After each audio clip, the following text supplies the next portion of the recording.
In 1874, when David Livingstone's body was buried at Westminster Abbey in London, his heart was missing. His heart was buried far away under a mola tree in Africa.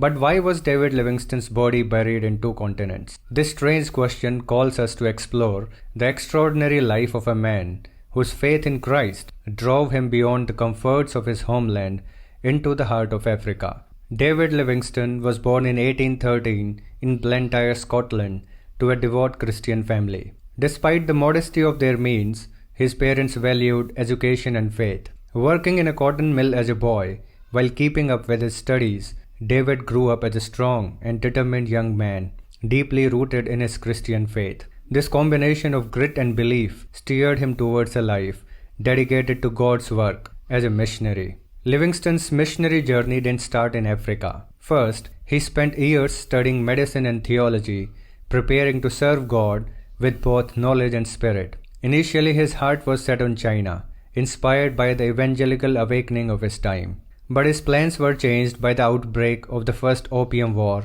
closing the doors to China. Then, something unexpected happened. He met Robert Moffat, a missionary who had been in Africa. Moffat's tale of Africa's unexplored landscapes and spiritual needs spoke to Livingstone's heart. Suddenly, Africa was where he knew he was called to go. This wasn't just a change of plan. It was the start of a life-changing adventure for him and for many in Africa.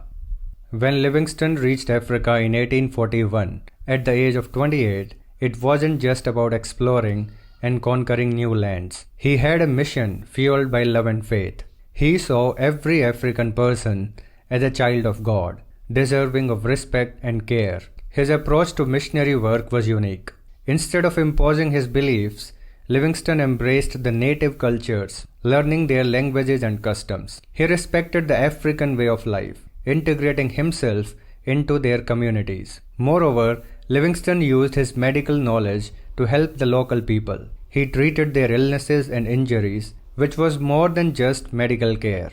It was a gesture of kindness and compassion that transcended cultural barriers. This practical application of his skills, combined with his genuine respect for the African traditions, earned him deep respect and acceptance among the African communities. His efforts in sharing Christianity and fighting against the brutal slave trade were met with open hearts, making his work more effective and heartfelt.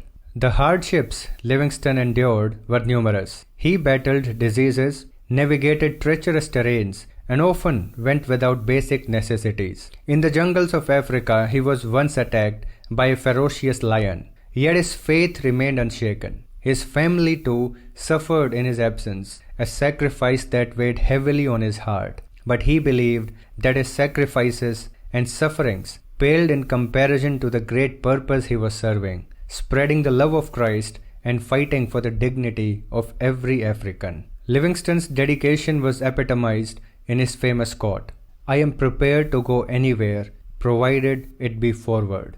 He traversed thousands of miles, often in solitude, with his Bible as his companion. In the heart of Africa, David Livingstone's missionary work took on multiple dimensions. He tirelessly worked to spread Christianity, understanding that faith in Jesus was the only source of hope and liberation. His abhorrence of slave trade led him to become an ardent advocate against this cruel practice. Livingstone's explorations were not merely geographical, but were aimed at uncovering the atrocities of slavery with a vision to end it.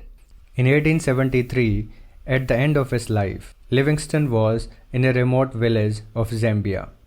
No comforts, no riches, just a humble place. His last moments were simple, reflecting the mission he lived for. In a profound gesture of respect and love, the Africans he had served chose to bury his heart under a mola tree in a village now in Zambia. They understood that his heart belonged to Africa, the land and its people he had so dearly loved.